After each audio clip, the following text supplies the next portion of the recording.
আসসালামু আলাইকুম রহমতুল্লাহ। আশা করি সকলেই ভালো আছেন। তো আলহামদুলিল্লাহ আমিও ভালো আছি।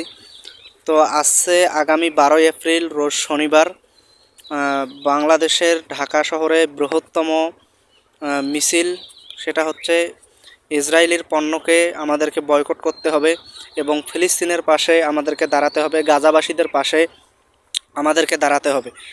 তো বৃহত্তম মিছিল হতে যাচ্ছে এবং সেখানে উপস্থিত থাকবেন শায়েখ আহমদুল্লাহ, আল্লামা মামুনুল হক, রেজাউল করিম আবরার সহ দেশ বরেণ্য ওলামা ইকরাম সেখানে উপস্থিত থাকবে।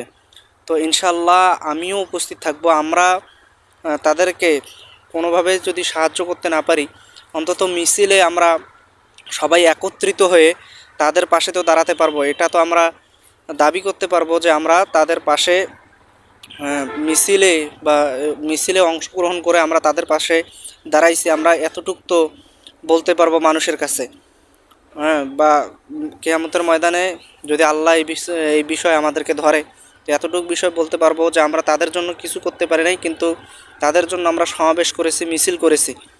তো অবশ্যই 12 এপ্রিল ঢাকা শাহবাগ থেকে শুরু করে নিয়ে মানিক মিয়া এভিনিউ পর্যন্ত এই গণমিছিল চলবে এবং অবশ্যই আমাদেরকে ইসরায়েলি পণ্য বয়কট করতে হবে। তো আমি ইনশাল্লাহ সেখানে থাকার চেষ্টা করব এবং সেখানে থাকবো ইনশাল্লাহ। এবং আমি সবাইকে, বাংলাদেশের যারাই আমার এই ভিডিওটা দেখবেন অবশ্যই ভিডিওটা শেয়ার করে দিবেন এবং সেখানে যেন সবাই উপস্থিত হতে পারে এবং সবাইরে উপস্থিতি আমি সেখানে কামনা করব ইনশাল্লাহ। তো অবশ্যই আমরা সেখানে সবাই উপস্থিত হব এবং ইসরায়েলের পাশে থাকবো ইনশাল্লাহ। তো সবাই সেখানে উপস্থিত থাকবে, দেশ বরেণ্য ওলামা ইকরাম উপস্থিত থাকবে, বড় বড় মানুষ, বড় বড় মাপের মানুষ উপস্থিত থাকবে। আমরা সবাই সেখানে উপস্থিত থাকব এবং আমরা সবাই চেষ্টা করব ইসরায়েলি পণ্যকে বয়কট করার জন্য। কারণ আমরা যদি ইসরায়েলি পণ্যকে বয়কট করি তাহলে কিন্তু তারা একটু দুর্বল হয়ে যাবে, আর্থিকভাবে তারা যেন দুর্বল হয়ে যায়। তো আমরা মুসলমান, আমরা কিছু করতে না পারলে এতটুক কাজ কিন্তু আমরা অবশ্যই কনফিডেন্সের সাথে বলতে পারি যে এতটুক কাজ করতে পারবো।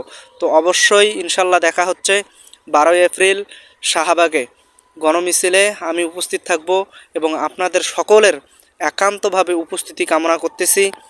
ভালো থাকবেন, সুস্থ থাকবেন।